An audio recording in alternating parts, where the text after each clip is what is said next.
Is this speech about policy or prepping voters for the next political battle? Remember, we fight for what's right because it's time to go right. America is talking. The question is, who's really listening? From Washington to Main Street, from federal power to your local community, this is where perspective meets reality. Go right! Stand for liberty tonight! Truth in focus! Voices rise! Freedom lives when people decide. Welcome to Go Right with Peter Boykin, the Constitutionalist for liberty.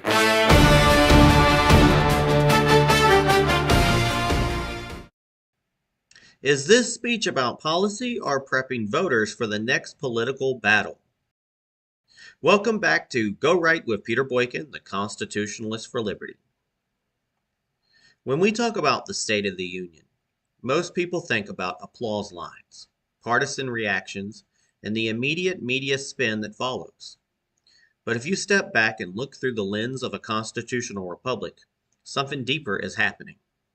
The speech is not about a report card on where America stands.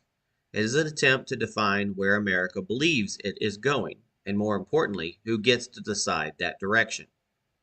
This recent State of the Union felt less like a traditional policy briefing and more like a strategic map laid out for a political battlefield that stretches from Washington, D.C. all the way down to local school boards, county commissions, and state legislatures.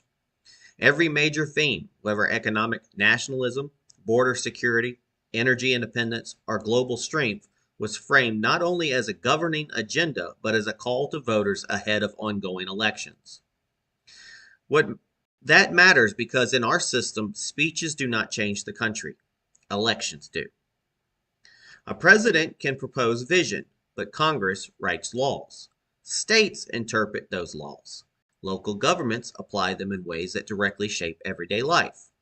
So when you hear promises about tariffs or domestic manufacturing, that conversation eventually reaches local workers deciding whether factories reopen, small business owners facing supply chain costs, and city councils debating zoning or infrastructure expansion. This is where the gap between national messaging and daily reality becomes visible. Politicians in Washington talk about microeconomic success.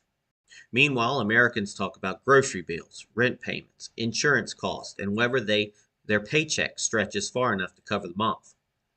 The speech leaned heavily into a narrative of national strength and recovery, but voters are not just evaluating economic charts, they are measuring their own lived experience. And here's the paradox of modern politics. Both sides claim to speak for ordinary Americans, yet many citizens feel disconnected from both parties. That frustration shows up not only in polling, but in declining trust in institutions and increasing volatility in elections. People are not just choosing between left and right anymore. Many are choosing between engagement and disengagement. The State of the Union attempted to reframe that relationship by presenting a strong executive vision, but the real question is whether voters believe that vision translates into meaningful change at the local level. Because ultimately, federal speeches are symbolic. Local consequences are tangible. When immigration is discussed at the federal level, sheriffs and mayors deal with enforcement realities. When energy policy is debated nationally, local utility rates and infrastructure decisions determine whether families can afford heating and electricity. When economic policies promise growth, state legislators decide tax structures and regulatory fireworks that either encourage or limit that growth. The speech also reflected the increasing shift towards narrative politics, where storytelling becomes as important as policy detail. Emotional framing, patriotic imagery, and strong not just to inform but to mobilize. Supporters hear affirmation of their values. Critics hear confirmation of their fears. And somewhere in the middle sits the independent voter trying to separate rhetoric from reality.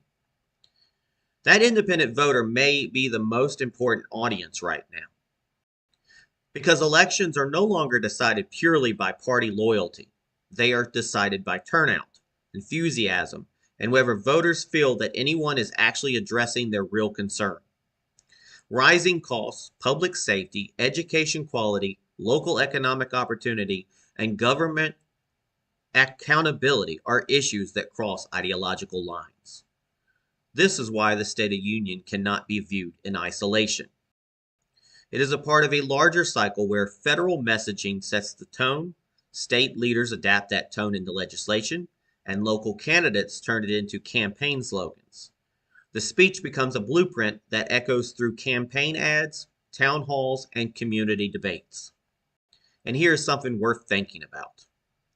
Every time Americans focus only on presidential politics, they risk overlooking the levels of government that affect them most directly. School boards determine curriculum and policy for children. County commissioners, county officials, city officials manage budgets that impact roads, emergency services, and local taxes. State legislators shape election laws, business regulations, and criminal justice policy. The presidency may be the loudest voice, but local government is often the strongest hand guiding daily life. So what does this State of the Union actually represent? It represents a moment where political leadership attempts to define national identity during a period of uncertainty. It represents an effort to energize supporters while challenging opponents. But above all, it represents a test of whether Americans still believe their participation matters. Because in a constitutional republic, power ultimately flows from the people upwards, not from leadership downwards. The speech sets the stage. The voters write the ending. And that is the real State of the Union. If you believe in liberty, accountability, and a government that serves the people instead of managing them, then the focus cannot stop at listening to speeches. It has to continue with participation, with engagement, and with making sure that from federal offices to local councils, the voices of citizens remain louder than the noise of politics. This is Go Right with Peter Boykin, the Constitutionalist for Liberty. Follow on all the social media platforms, share the conversation, and let others know that the future of our constitutional republic is not decided by speeches alone. It is decided by what we do next. Folks, you can join us on GoRightNews.com, GoRightNC.com, PeterBoykin.com. We have this podcast on Rumble at Go Right News. We have YouTube at Go Right News as well, Go Right for Peter Boykin. On other platforms, I just rediscovered BitChute, so I'll be posting there as well. It's on X, it's on X Twitter, Instagram, Facebook. Everywhere you can pretty much find us, you're going to find us. Please share, like, and you can also donate at Cash App on the $ GoRightNews.com to help our website continue to grow. God bless everybody.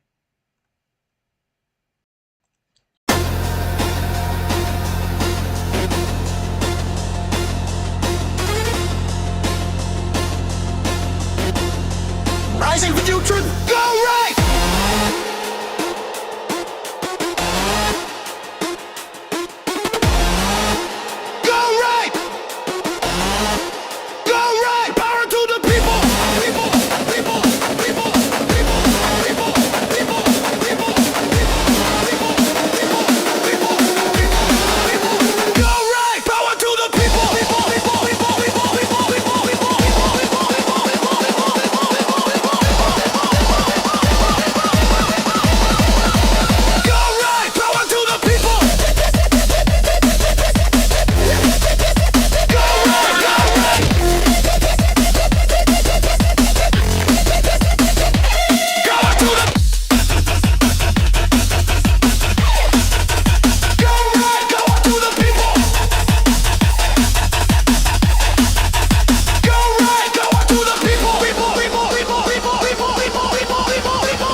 Remember, Trump's State of the Union a turning point or just another political speech?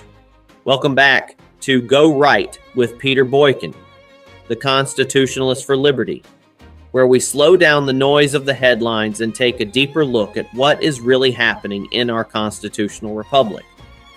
Tonight we are talking about the State of the Union, not just as a speech delivered from a podium in Washington, but as a moment that reveals where the country believes it stands and where it may be heading next. A quiet moment before a major speech often tells you more than the speech itself. Lawmakers gather, cameras wait, pundits prepare reactions before a single word is spoken.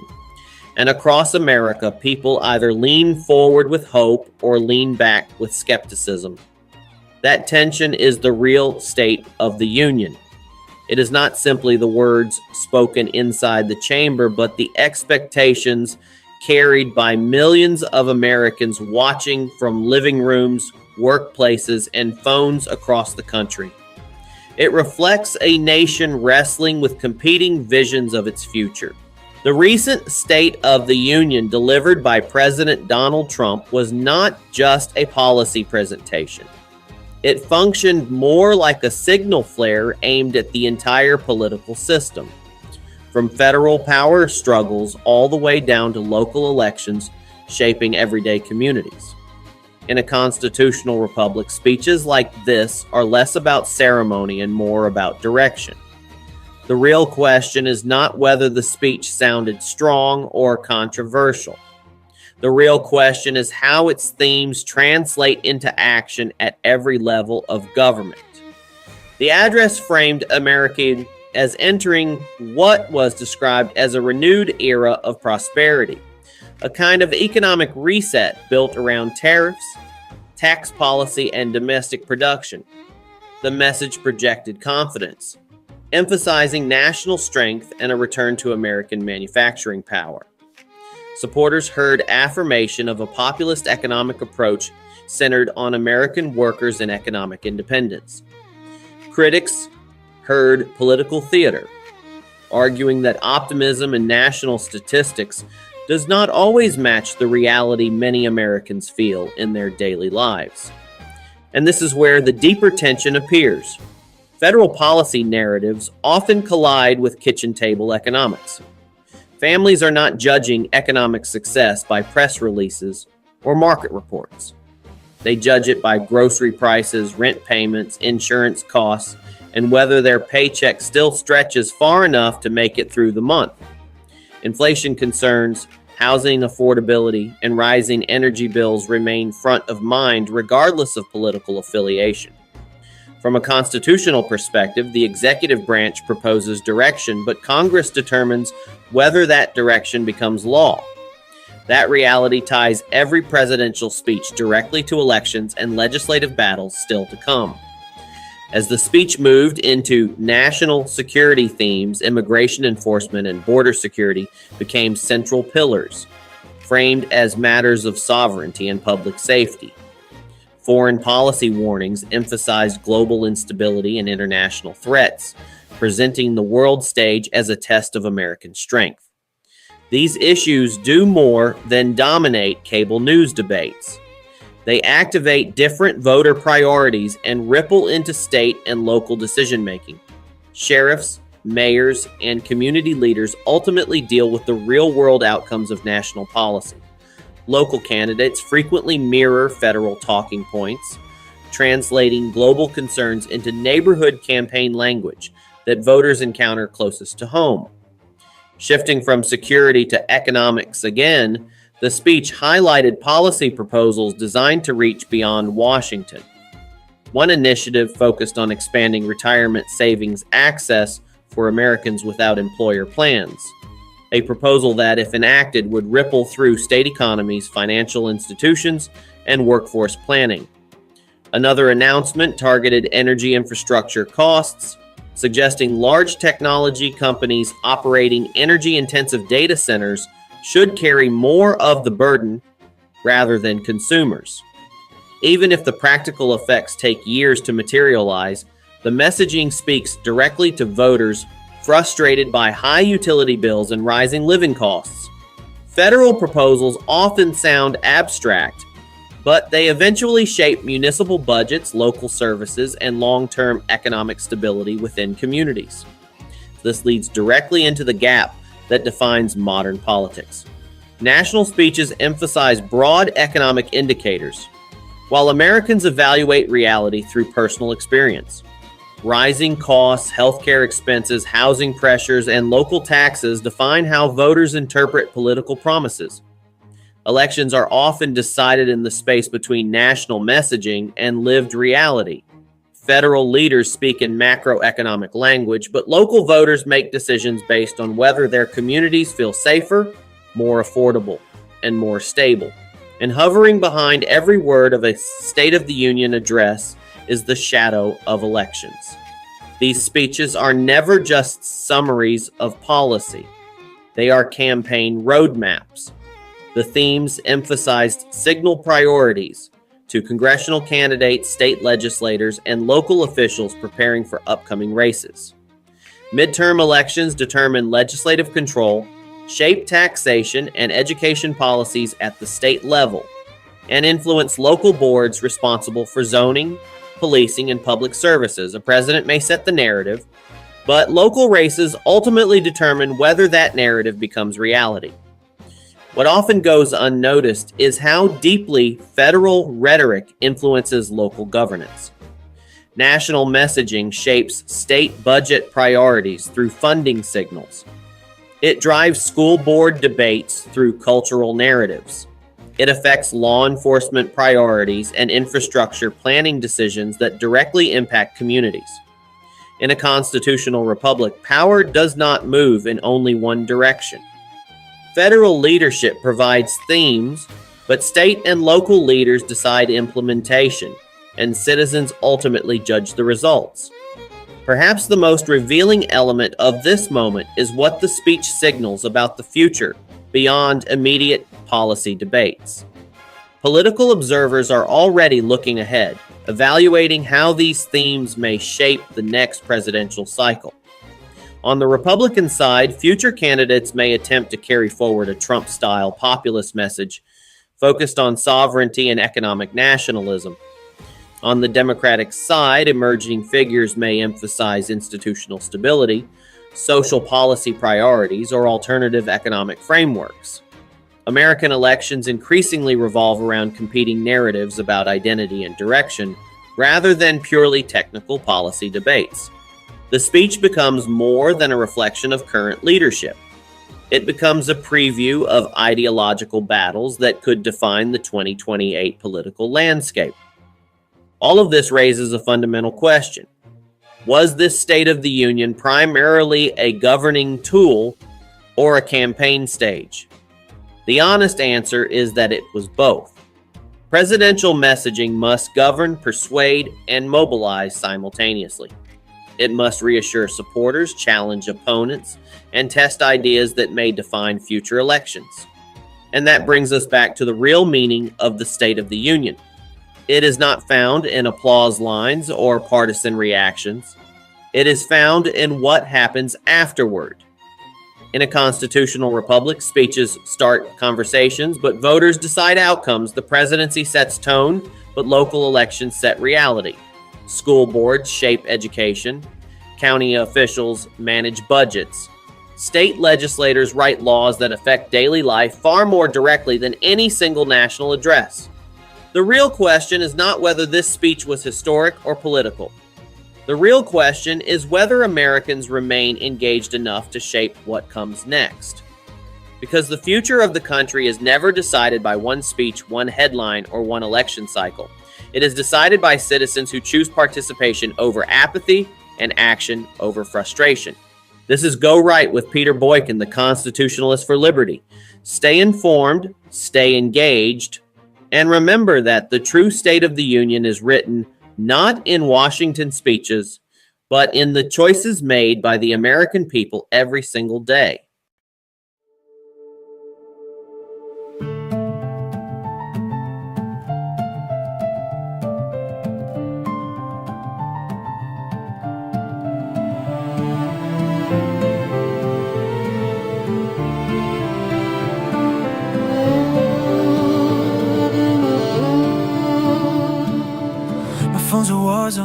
every day, everyone shouting, no one prays. They say, pick a side, but I just want peace. Freedom's a fight that never sleeps.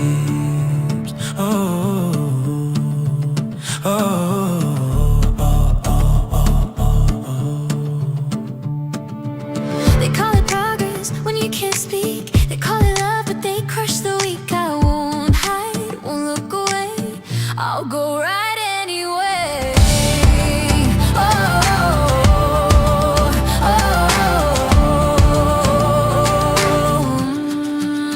I've got go right running through my veins, fighting fear while they play their games. This world's on fire, but I'll stay free.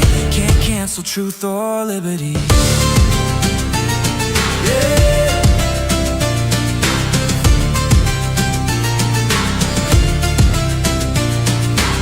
They said stay silent, I said no way.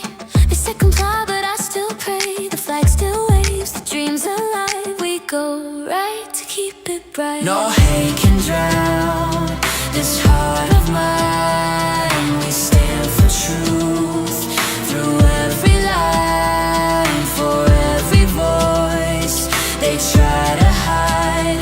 We rise, we go right. We've got go right in our souls tonight, rising strong in the blinding light. The storm may rage, but truth won't die. We go right, we reach for the sky.